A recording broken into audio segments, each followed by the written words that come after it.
大家好，我是复旦大学中国研究院的范永鹏。今天我跟大家聊一聊美国文化的问题。这几年也许大家都注意到了，美国这个国家呀，各个方面都发生了巨大的变化。过去我们一度以为非常熟悉的那个美国，今天变得越来越陌生。那么这一切是怎么发生的？我想风起自清平之末，有很多因素在起作用，包括这个人口的结构、产业结构，70、80年代以来美国的金融化、全球化，还有国际秩序的演变，特别是美国自身政治制度方面，这些原因都在起作用。但是今天我重点要和大家聊的是文化，就是美国的文化是怎么样一步步走到今天的。曾经很多人眼中的进步，如何一步步变成一种堕落。然后文化的多元主义，这是西方在70、80年代以来非常自豪的一个方面，它埋下了什么雷？最后呢，就是文化的变化怎么样波及到其他的领域。我主要分3节来讲。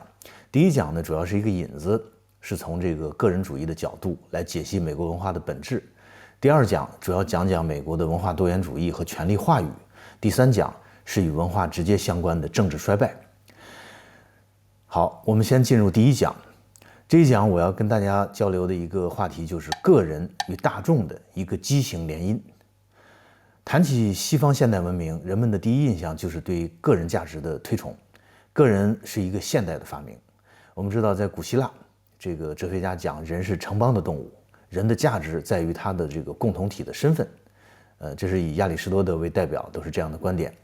到了古罗马时期，也是不存在个人的，因为这个公民的美德、荣誉和家族才是核心的政治价值。所以罗马的政治生活是以家族为核心组织起来的，个人并不那么重要。比如著名的罗马法学者拉皮拉，他就认为罗马国家的目的不是人，罗马法也不是一种个人主义的法。还有这个马尔蒂诺，他认为罗马政治中占主导地位的是一种集体意识。著名罗马史家塞姆在《罗马革命》这本书里边，就是以显贵家族这样一个概念作为他撰写罗马史的中心。原因呢，就是因为贵族家族主宰着罗马共和国的历史，所以罗马的各个时代只能以这些家族的名字来命名。这个传统在意大利这些地方，在南欧很多地方一直持续到现代初期。所以我们在看美国电影的时候，比如像这个意大利的电影里边，还能看到很多这个影子，包括像《教父》、《爱尔兰人》等等这些电影里。另外我在美国这个生活的时候也有切身的体会，比如我住的地方隔壁就是一个拉丁裔的家庭，我感觉跟中国人有点像，天天这个七大姑八大姨的天天聚会啊，吵吵闹闹，非常热闹。另外他们这个移民，一个人移过来了，可能一个家庭就要过来了，来了一个家庭，可能他一个社区一个村庄就会移过来，所以他有很强的这种家族的纽带。后来到了中世纪，这个欧洲的封建制，它是以血缘和封建义务为纽带，同样是没有个人的空间。比如我们看一看这个封君和封臣之间的这种权利和义务关系，虽然它是以个人间的契约关系为基础啊，但是它制度的运行是高度家族化的，绝大多数的人口是作为农奴或者佃农，也不具有现代意义上的个人地位。另外还有一个因素就是教会，当时的人们在教会体制下也是从属于一个宗教秩序，也不存在现代意义上的个人。那么只有到了近代，个人这个概念才冒出来，与我们今天讲的解放、启蒙、自由、法治这些概念一起构成了西方现代社会的核心价值观。个人这个概念的历史始于中世纪末期的意大利，个人主义的伦理最早是在13世纪的威尼斯、佛罗伦萨这样的城市国家中树立起来的，到16世纪已经扩散到西欧诸国以及中东欧地区。此后，欧洲价值观的一个核心特征就是把个体性视为人类特有的条件和人类幸福的一个主要成分。所以我们看西方思想史，比如像英国的霍布斯，他就是以个人为出发点来搭建他的国家理论。洛克呢，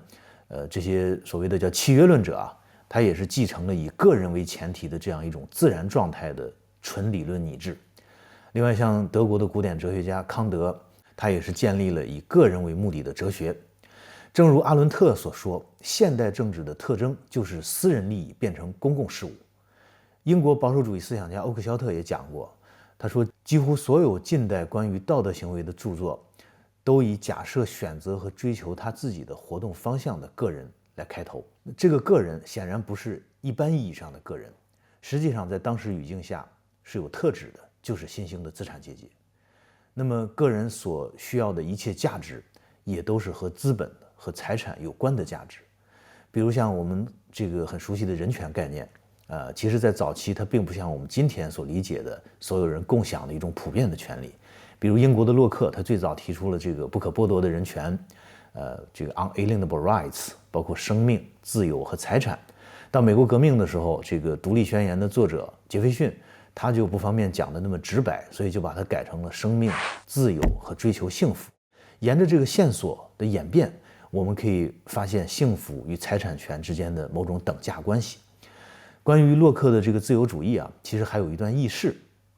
就是洛克他的观点其实跟他的个人经历是有一定关系的，因为他的财产曾经被充公，所以后来他在理论里边就坚决地反对国家干预，高喊不经本人同意，最高权力不能从任何人手里拿走任何财产等等这样的观点。好，那么基于个人主义的这样一种人性论，以及基于财产权利的社会制度，它最根本的动能是什么？就是个人的欲望。所以黑格尔对启蒙主义的批判讲得非常清楚，现代社会追求的就是欲望的满足。所以黑格尔说，权力和财富是自我的两个最高的努力目的。这个英国的奥克肖特也指出现代理性主义政治的欲望本质，他把现代政治称之为一种所感知到的需要的政治。这个英国思想家拉斯基也曾经说，现代心理学的本质就是把人的欲望给看成一种自然。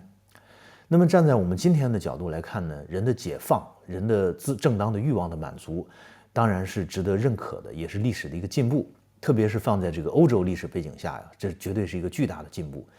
因为欧洲历史，特别是中世纪和我们中国历史不太一样，它存在着这个封建特权和教权对人的价值的严重的压抑和制约。所以这个人的解放，人的正当欲望的满足，是我们今天讲的现代性的重要内涵。但是在这儿呢，我们也要注意到两个问题。第一，就是这里的人指的是谁？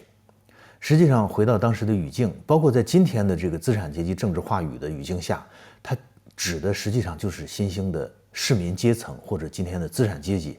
它指的是一种特权，而不是一种普遍的权利。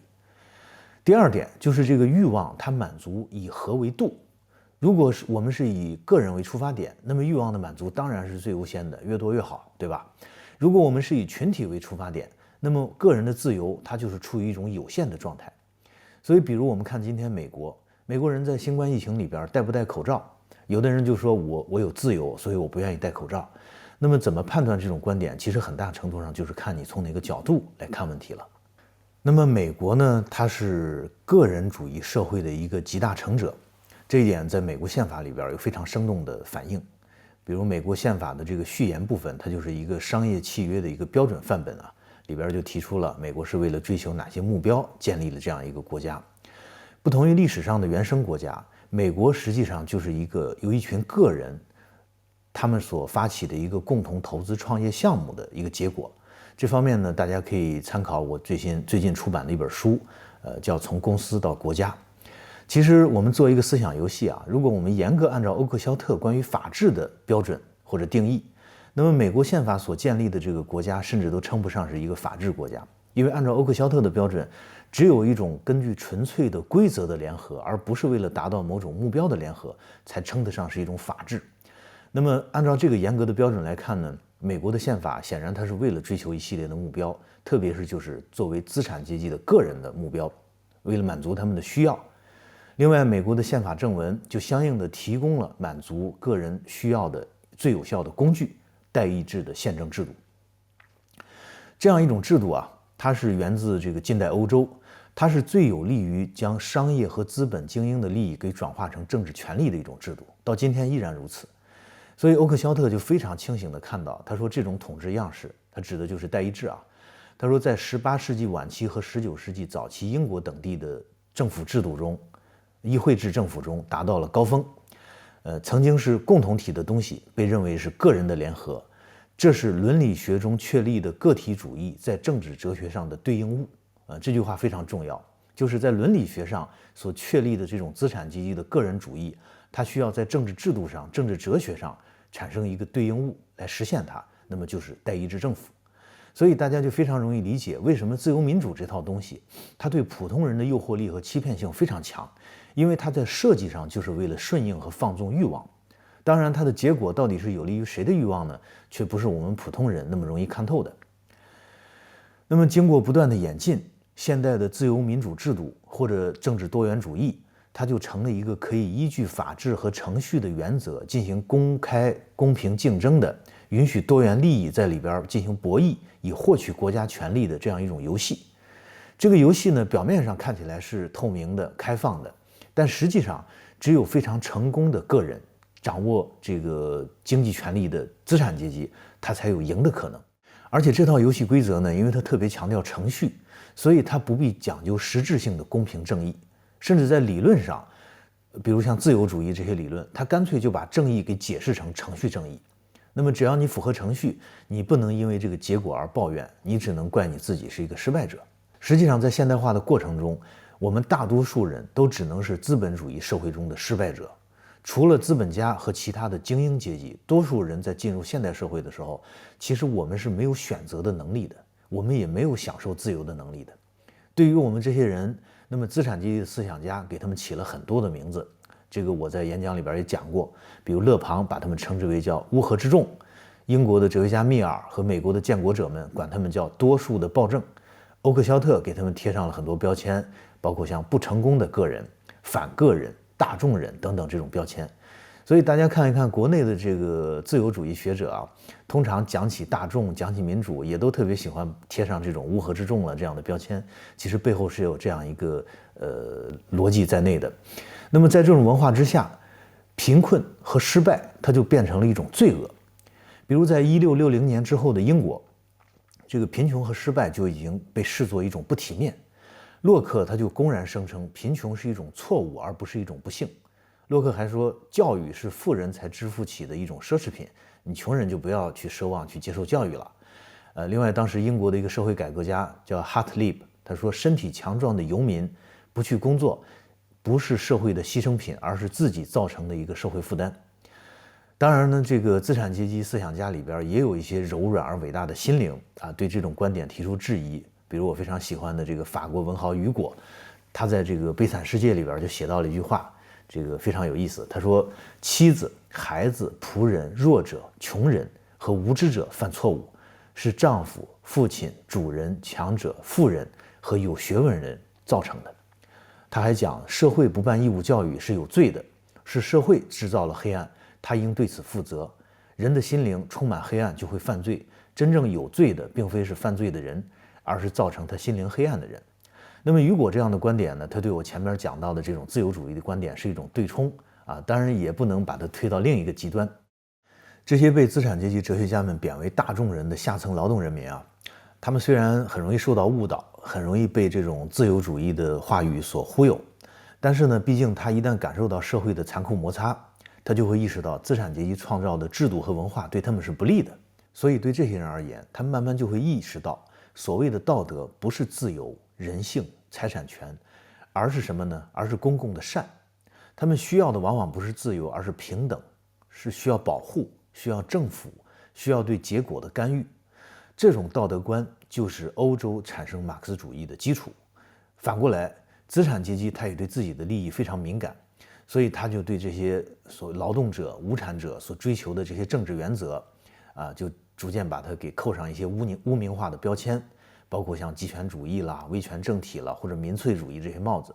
这些帽子后来成了对付一切反资本主义思想和制度的武器。虽然今天已经这个臭名昭著啊，可是在我们今天中国知识分子里边仍然不乏拥趸。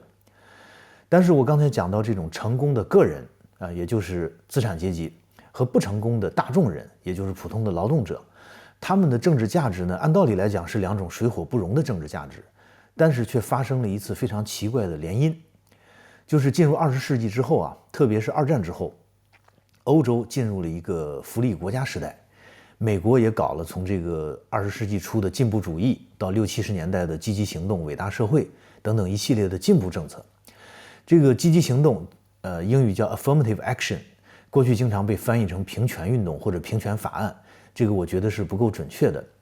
我通常把它翻译为积极行动。它主要指的是对历史上受损害的群体施加一些积极性的优惠措施，所以它恰恰采取的手段不是平权，而是用不平的手段来实现平。但是呢，理想很丰满，现实很骨感，这种运动呢后来导致了非常多的问题。下次我可以专门开一个主题给大家专门展开讲这个问题。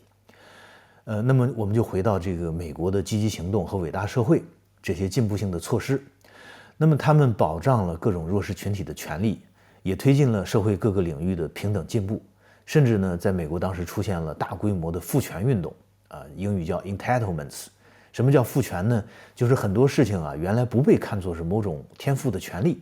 但是现在呢，都被看成是一种天然权利了。权利这个词就是这个利益的利权利变成了一个充满正义感的神圣教条。谁敢批评权利，你差不多就等于是渎神了。各种群体都会喊着权利话语来追求自己的特殊利益。中国这些年呢也有这个倾向，后面我会提到。看起来这是一场巨大的社会进步，这些进步呢几乎成了今天我们国内一些比较崇尚西方自由民主制度和西方价值观的人最喜欢的，甚至是唯一的用来支撑他们信念的证据了。因为西方这些年也不太给力，没有给他们提供什么新的证据所以在我有时候批评西方和美国的时候，经常会有一些学者跳出来跟我辩论，他们最常用的一个论据就是美国这样一个时期。说你为什么没有看到这些历史上的进步那么实际上呢，这些进步并不是像他们想象的那么理想化，因为事实并不是那么简单的。第一，欧美国家当时能够这样做，首先是因为它承殖民主义和工业化之力，能够对全世界进行剥削。西方从中国、印度以及其他的殖民地、半殖民地直接剥削或者通过非法贸易而获得的巨额资本，在它工业化的过程里边起到的作用长期被知识界所掩盖，直到近年来随着西方话语的这个雾霾初步消散，才逐渐为大众所熟知。比如像美洲黄金对西班牙的崛起，从印度掠夺的财富对英国的工业化的作用，这个鸦片贸易的利润对美国现代化起的作用，才开始受到人们的关注，才开始对启蒙到自由贸易到工业化这样一套陈腐叙事模式构成一定的挑战。正是因为有了这些剥削的来的利润，它可以对内进行分赃，消除掉一部分的矛盾。其次呢，是由于2次世界大战之后的经济复苏，带来了人类历史上一个罕见的快速增长和经济平等的时期。这个也有利于西方社会内部的和谐。最后呢，是由于工人运动在西方内部构成的压力和苏联共产主义的外部竞争的压力，迫使西方的资本主义国家不得不做出了一定的改革。那么这些进步的政策，它带来了一个巨大的陷阱。不管是欧洲式的这种福利国家，还是美国式的这种进步主义或者积极行动，它具体都体现为包含一些社会主义性质的公共政策。但是我们要高度注意一点，欧洲的共产主义社会主义